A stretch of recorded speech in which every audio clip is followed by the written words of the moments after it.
എന്തുകൊണ്ടാണ് വനം വളരെ അത്യാവശ്യമായിട്ട് മാറുന്നത്? ഭൂമിയുടെ 1/3 ഭാഗം വനനിബിഡമാണ്. അതിൽ നമുക്കറിയാം, കാലാവസ്ഥ നിയന്ത്രണം, പ്രത്യേകിച്ച് ചൂട്, മഴ, വരൾച്ച, ഓക്സിജൻ, പ്രളയം, മണ്ണൊലിപ്പ്, കുടിവെള്ളം, കാർബൺ ഡൈ ഓക്സൈഡിൻ്റെ അളവ്, ഇതൊക്കെ നിയന്ത്രിക്കുന്നത് വനങ്ങളാണ്.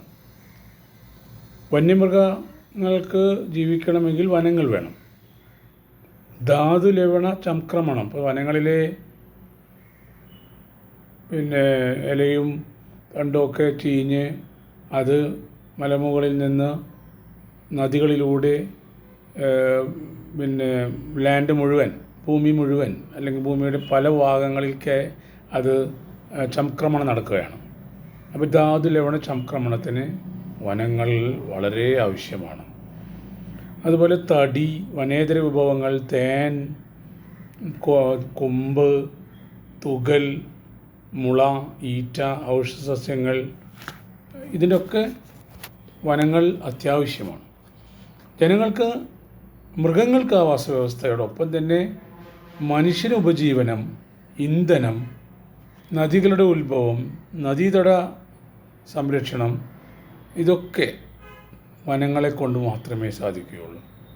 1.6 ബില്യൺ ജനങ്ങൾ കാടിനെ മാത്രം ഭക്ഷണത്തിനും ഇന്ധനത്തിനും വേണ്ടി ആശ്രയിച്ച് ജീവിക്കുന്നതാണ്. 70 ദശലക്ഷം ആളുകൾക്ക് കാട് വീടാണ്. മനുഷ്യ ആരോഗ്യം കാടിൻ്റെ ആരോഗ്യവും ബന്ധപ്പെട്ടിരിക്കുന്നു. 80% ഭൂമിയിലെ ജൈവവൈവിധ്യവും കാടുകളിലാണുള്ളത്. 75% പക്ഷികളും 68% സസ്തനികളും വനങ്ങളിലാണുള്ളത്. അതുകൊണ്ട് തന്നെ വനനശീകരണം ജൈവവൈവിധ്യത്തെ ഇല്ലാതാക്കുന്നു എന്നുള്ളതാണ്. ഇതൊന്നും ഇല്ലാതെ തന്നെ ഇന്ന് 100 സ്പീഷീസെങ്കിലും ഒരു ദിവസം പ്രതിദിനം നശിച്ചു പോകുന്നു, അല്ലെങ്കിൽ വംശനാശം സംഭവിച്ചുകൊണ്ടിരിക്കുകയാണ്. മനുഷ്യ വന്യമൃഗ സംഘർഷം വനങ്ങളുണ്ടെങ്കിൽ കുറയും. കാരണം ആവാസ വ്യവസ്ഥയിൽ കടന്നുകയറ്റം വരുമ്പോഴാണ് മനുഷ്യ വന്യമൃഗ സംഘർഷം ഉണ്ടാകുന്നത്. ഒരുപാട് ഉൽപ്പന്നങ്ങൾ വ്യവസായ മേഖലയിൽ, ഇപ്പോൾ latex, gum, resin, lignin, cellulose, organic chemicals, organic pesticides, paper വേണ്ടിയിട്ട്, വസ്ത്രത്തിന് വേണ്ടി, കയർ, പെർഫ്യൂം, കോട്ടൺ, ഓയിൽ, ഫർണിച്ചർ, ഇതൊക്കെയും വനങ്ങളിൽ നിന്ന് ലഭിക്കുന്നുണ്ട്. മേഘവിസ്ഫോടനം പോലെയുള്ള, അല്ലെങ്കിൽ നിമിഷപ്രളയം പോലെയുള്ള കാര്യങ്ങൾക്ക് ഒരു തട എന്ന് പറയുന്നത്, പ്രകൃതിദത്തമായ ഒരു പ്രതിരോധം തീർക്കുന്നത് വനങ്ങളാണ്. തുടർച്ചയായ വരൾച്ചയെയും വനങ്ങൾ ഇല്ലാതാക്കുന്നു.